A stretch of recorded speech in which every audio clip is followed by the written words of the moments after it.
শেখ হাসিনা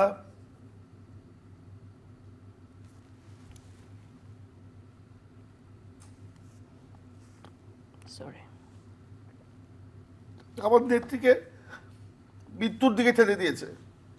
এর দায় থেকে সে কখনো মুক্তি পাবে না, আমরা মুক্তি পাবো না। যখন নজরুল ইসলাম খান আজকে এই লক্ষ জনতার সামনে এই কথা বললেন, সারা জানাজার মানুষ কিভাবে রিয়্যাক্ট করেছে আপনারা দেখেছেন।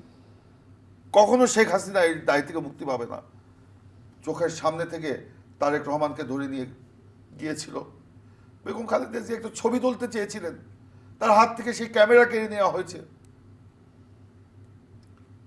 খালেদা জিয়াকে তার ছেলেকে দেখতে দেওয়া হয় নাই। জি। কোকোকে নিয়ে যাওয়া হয়েছে তার চোখের সামনে থেকে, বাজ পাখির মতো নিয়ে গেছে ছো মেরে। খালেদা জিয়া সেই আয়রন লেডির মতো, তিনি কিন্তু দেশের জনগণের কথা চিন্তা করে সেই অবস্থান থেকে কিন্তু নড়ে নেই।